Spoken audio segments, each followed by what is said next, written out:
Okay, we're going to look at scatterplots and trend lines, which is really just graphs. We're still looking at graphs except for scatterplots. Instead of having a straight line typically, like we've been looking at linear equations where there's an actual straight line on your graph, it'll be more scattered, hence the name scatterplot, where it just looks like a bunch of dots everywhere. And typically they'll have a trend, like you'll have a bunch of dots either going in the positive manner or in a negative, something like that.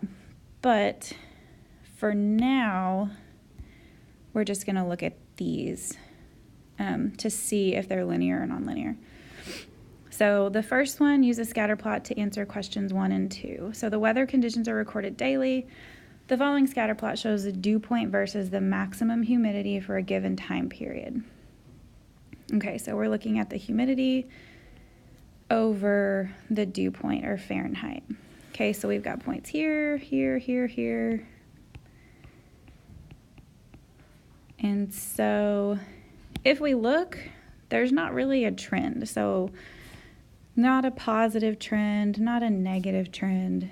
So if the question asks which best describes the association shown in the scatter plot, if something is linear, remember it's a straight line. And so could we draw a straight line through these points anywhere, positive or negative? No. So it's not going to be linear. Increasing, we've got points up here, down here. They're kind of all over the place. It looks like someone just threw a bunch of polka dots on this graph. So we can't tell that it's increasing. If we can't tell if it's increasing, then we can't tell that it's decreasing. So if you see a scatter plot like this, where it literally looks like someone threw a bunch of polka dots on the graph and there's no real trend, then it's nonlinear. You can't draw a line through it. So number 2, based on the scatter plot, which statement is a valid conclusion as the dew point increases? So the dew point, as it goes up, the maximum humidity increases. Not so much true, because we've got maximum humidity up here and then points down here. So that's not really true. G, as the dew point decreases, the maximum humidity increases. Again, there wasn't really a trend or a correlation between the two. H, as the dew point decreases, the maximum humidity increases. So again, there wasn't really a trend. So J, there appears to be no association between the dew point and the maximum humidity. So it's going to be J. Okay, Miss Ellis's nine math classes investigated the link between regular hand washing and the incidence of flu. During the school year, 3 classes agreed to wash their hands 2 times each day. 3 classes agreed to wash their hands 4 times each day, and 3 classes agreed to wash their hands 6 times each day. The data from their investigation is shown in the graph. Okay, so we're looking at the number of cases of flu and the number of daily hand washings. Okay, so the number of cases of flu correlating to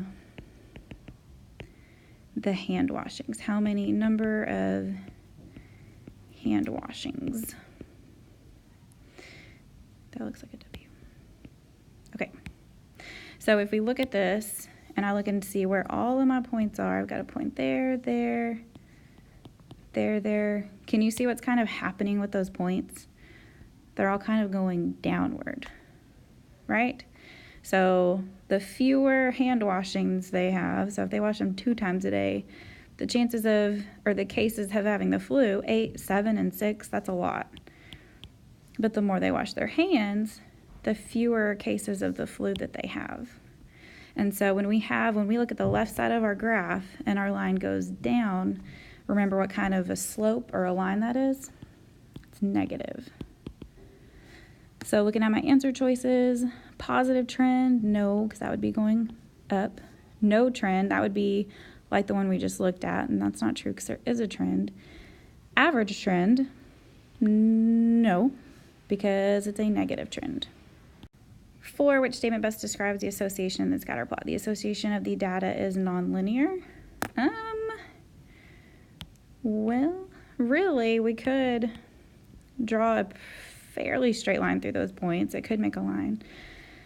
G, the association of the data is linear. Possibly. The association of the data is absolute. The data is not associated. So it is associated because we decided it was decreasing. The number of hand washings increased and the number of flus decreased. So the association is nonlinear. We said we could pretty much draw a line through it. The association of the data is absolute. So not going to be absolute because it's not a perfect little slope line that we have, but it is linear. We could draw a straight line through it.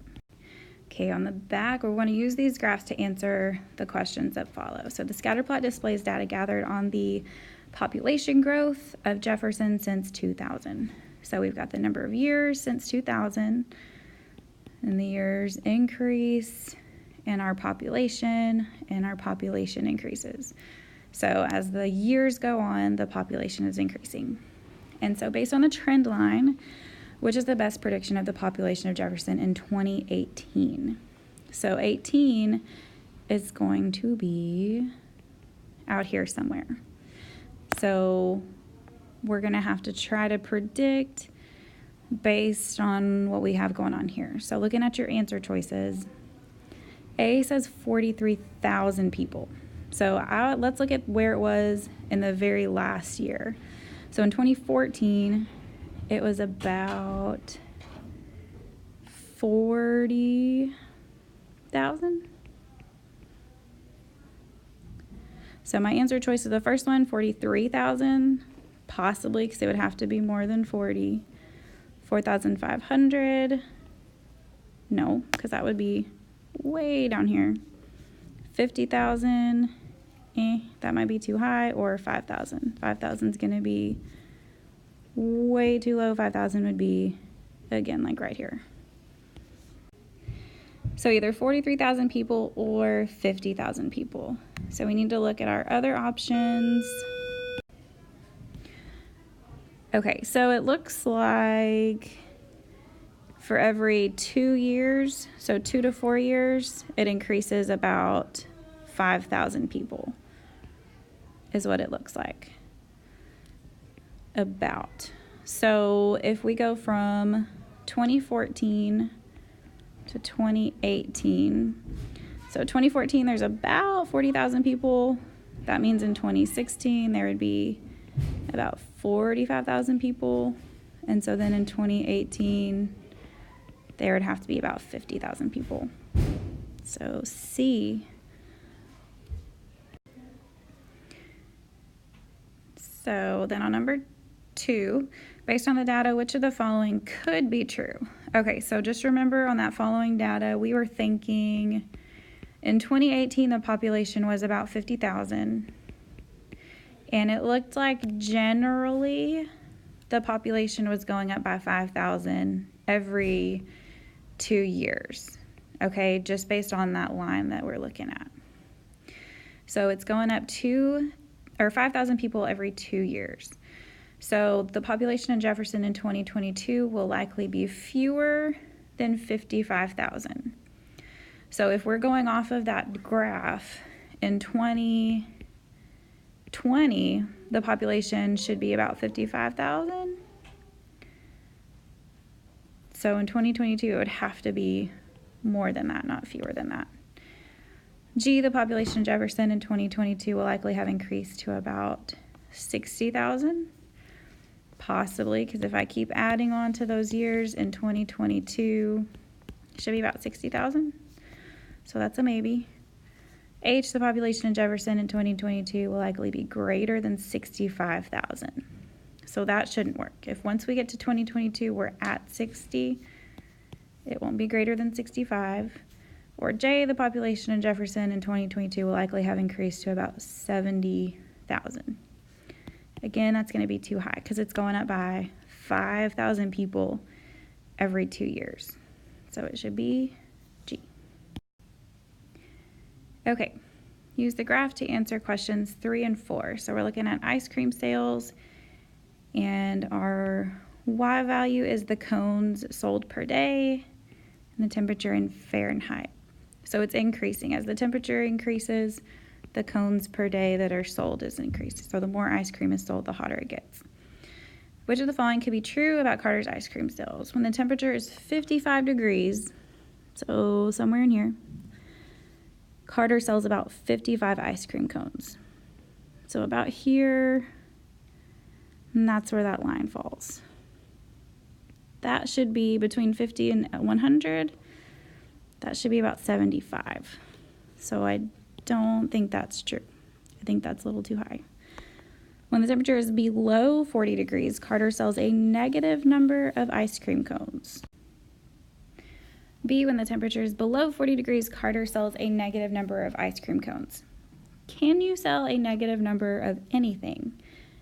No. So if she's selling below here, she's not selling anything. If it's below 40, then she may sell 0, but she can't sell a negative number of ice cream cones. C, when the temperature is 65 degrees, so I'm going to use a different color. So when the temperature is 65, so that's about here because that's between 60 and 70, Carter sells more than 150 ice cream cones. So when it's 65, your line at 65 degrees falls about right here. And so that's about at 125 degrees. Or no, 125 ice cream, sorry. So is that more than 150? No. And double check just to make sure D is correct. When the temperature is 90 degrees, right here.